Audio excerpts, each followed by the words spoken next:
আপনাদের যাদের এসআইআর থেকে নাম ডিলিট হয়ে যাওয়ার পরে আপনারা যারা ট্রাইব্যুনালে আবেদন করেছেন, সেটা ডিএম অফিসে হোক, এবং যারা অনলাইনে ট্রাইব্যুনালে আবেদন করেছিলেন দীর্ঘদিন ধরে আপনাদের পেন্ডিং দেখাচ্ছিল, এবং আপনারা যাদের বিভিন্ন জমি জায়গা বিক্রি করার ক্ষেত্রে এবং বাইরে পাসপোর্টের ক্ষেত্রে, ভিসার ক্ষেত্রে আপনাদের সমস্যা হচ্ছিল, এবং আপনাদের অনেকের মেয়ের বিবাহের জন্য বাইরে যাওয়ার প্রয়োজন পড়ছে, বিভিন্ন সমস্যার ক্ষেত্রে আপনারা মুখোমুখি হচ্ছিলেন, এবং কি আপনাদের রেশন কার্ডও বন্ধ হয়ে যাচ্ছিল। আপনাদের এমন কিছু সমস্যার সম্মুখীন হওয়ার জন্য আমরা বারবার আপনাদেরকে বলেছিলাম যে কলকাতা হাইকোর্টে রিট ফাইল করুন। তো কলকাতা হাইকোর্টে রিট ফাইল বলার ক্ষেত্রে কিছুজন বলেছিল যে আমাদের কতদিনের মধ্যে অর্ডার আসবে, সেটা আপনারা এখন দেখুন আমাদের অ্যাডভোকেট স্যার যাকে দিয়ে আমরা রিট ফাইল করিয়েছিলাম, দেখুন 1 মাসের মধ্যে আমাদের অর্ডার নিয়ে এসেছেন। এই অর্ডারে কি লেখা আছে আপনারা নিজেদের থেকে পড়ে দেখুন। এই অর্ডারে লেখা আছে যে যে এই ব্যক্তির আবেদনটা যাতে দ্রুত করা সম্ভব হয় সেটা হিয়ারিং এ করার জন্য আবেদন করেছে। আর এখানে যারা ইংলিশটা বুঝতে পারছে না, আমি এখানে দিয়ে দিচ্ছি বাংলাটা, আপনারা বাংলাটা পড়ে নিন। আশা করি আপনারা বুঝতে পেরেছেন যে কলকাতা হাইকোর্টে রিট ফাইল করলে আপনার কি উপকার হবে, আপনারা কেন রিট ফাইল করবেন আমি এই ভিডিওতে বিস্তারিত ব্যাখ্যা করব। আপনারা ভিডিও কিন্তু শেষ পর্যন্ত দেখবেন, কেউ কিন্তু স্কিপ করবেন না, ভিডিওটা শেষ পর্যন্ত দেখার চেষ্টা করবেন। ফেসবুকে যারা দেখছেন প্রত্যেকে ফলো দাও, যারা ইউটিউব থেকে দেখছেন সাবস্ক্রাইব করে দাও, দিয়ে ভিডিওটাকে প্রত্যেকে শেয়ার করে দাও যাতে প্রত্যেকের কাছে ইনফরমেশনটা চলে যায়। তো দেখুন যাদের নাম দীর্ঘদিন ধরে ট্রাইব্যুনাল আবেদন করার পরে পড়ে আছে, বারবার স্ট্যাটাস চেক করছেন, দেখাচ্ছে একই অবস্থা আছে, পেন্ডিং অবস্থা, আপনার শুনানি হচ্ছে না। অ্যাকচুয়ালি ভাবুন আপনার হিয়ারিংটা কি করে হবে। আপনি হাইকোর্টের যে সমস্ত জাজ 19টা জাজকে নিযুক্ত করা হয়েছিল রিটায়ার্ড উকিল জাজকে, তার মধ্যে 2 জন অবসর নিয়ে নিয়েছে। এই 17 জন জাজ প্রতিদিনে 30 থেকে 40টা মতন কেস সলভ করছে। আপনি ভাবুন এই ধরনের যারা রিট ফাইল করছে তাদের হিয়ারিংটা তো আগে হবে, এবারে প্রতিদিন ধরো 100 রিট ফাইল হচ্ছে, তাহলে এই কেসগুলো কি আগে হিয়ারিং হবে?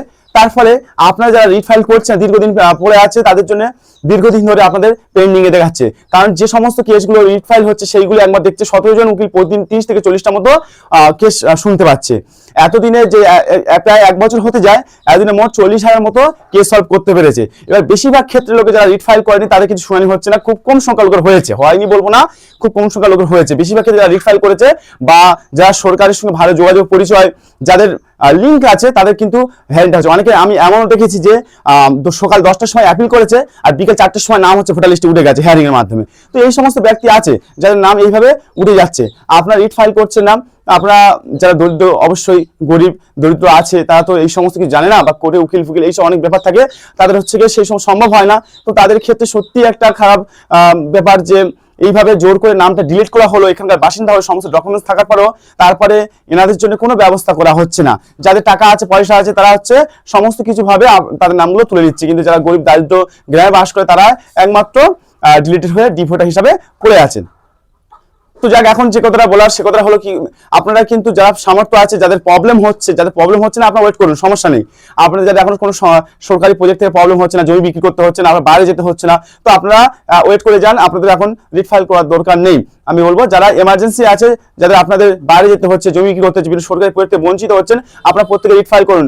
আপনি বাস্তবটা বোঝার চেষ্টা করুন। এখানে প্রতিদিন ধরো 40টা কি 50টা 39-40টা করে প্রতিদিন হিয়ারিং হচ্ছে। তো এই 39টা কলকাতা হাইকোর্টে যারা রিট ফাইল করছে, যাদের প্রয়োজনীয় আছে, যাদের দরকার আছে এমার্জেন্সি ক্ষেত্রে, তারা হচ্ছে কি হাইকোর্টে যাচ্ছে।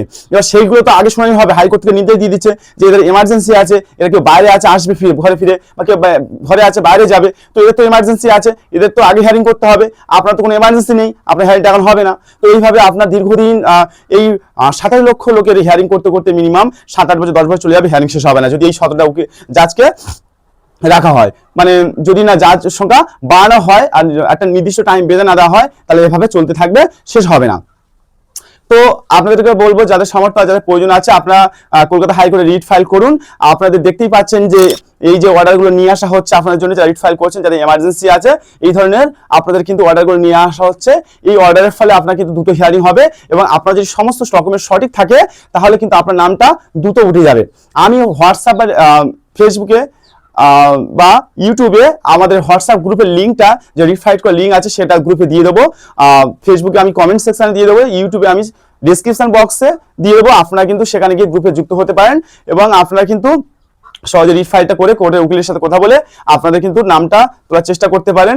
কারণ যেহেতু এখন রাজ্য সরকার, নির্বাচন কমিশন বা কেউ কিছু আপনাদের জন্য ভাবছে না, কেউ কিছু বলছে না যে 7 লক্ষ লোকের ডিলিট হয়ে গেল, এরা যে ন্যায্য অধিকার, এদের দেশের বাসিন্দা, এদেরকে নামটা তোলা দরকার, সেই বিষয়ে কেউ কিছু বলছে না বা সেই নিয়ে কেউ আলোচনা করছে না। কোনো একটা যে সঠিক একটা ইনফরমেশন কেউ কিন্তু আপনাদের সামনে তুলে ধরছে না যে এই এত ডেটের পরে আপনাদের নামটা উঠে যাবে বা আপনাদের এরপরে এই করতে হবে, কেউ কিছু সঠিক ইনফরমেশন দিচ্ছে না। তো সেক্ষেত্রে আমরা এই জন্য বারবার আপনাদেরকে বলছি, যাদের সামর্থ্য আছে, যাদের প্রয়োজন প্রবলেম হচ্ছে, তারা আপনারা কিন্তু রিড ফাইল করে দিন, দিয়ে আপনাদের নামটা তোলার চেষ্টা করুন।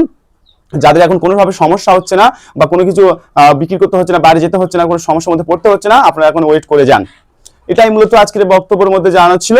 তো আপনারা সকলেই জানেন যে আমাদের এই চ্যানেলের মাধ্যমে আমরা মূলত এসআইআর ডিলিটেড ভোটারদের নিয়ে আলোচনা করি বা কথা বলি বা ইনফরমেশন দিয়ে থাকি। আপনারা এই চ্যানেল যদি ফলো এবং সাবস্ক্রাইব করে রাখেন, আপনারা কিন্তু অনেক সুবিধা পাবেন। আমাদের খুঁটিনাটি ইনফরমেশন আসলে আমরা কোর্ট থেকে উকিলের সাথে আমাদের যোগাযোগ আছে, কথা হয়, আমরা বিশেষত এই ইনফরমেশন নেওয়ার জন্য যোগাযোগ রাখি। তো যখনই ইনফরমেশন আসে আমরা আপনাদের সঙ্গে শেয়ার করি, আপনারা কিন্তু সঠিক খবরটা এখান থেকে পেয়ে যেতে পারবেন। তো একটা অনুরোধ থাকবে, আপনাদের আমরা কষ্ট করে ভিডিও করি, আপনাদের কাছ থেকে একটা শেয়ার, একটা লাইক কিন্তু আমরা এক্সপেক্ট করি যে আপনারা এটা দিয়ে যাবেন। তো প্রত্যেকে যারা ভিডিওটা দেখছো শেষ পর্যন্ত, আপনারা প্রত্যেকে কিন্তু একটা লাইক করে যাবেন আর ভিডিওটা শেয়ার করে দেবেন বন্ধুদের কাছে। তাহলে কি বলুন তো, আমাদের ভিডিও করার উৎসাহ জাগে, আমরা বিভিন্ন ইনফরমেশনগুলো সঠিকভাবে তুলে ধরার আমরা আরো উৎসাহিত হই। থ্যাংক ইউ, ধন্যবাদ সবাইকে ভিডিওটা শেষ পর্যন্ত দেখার জন্য।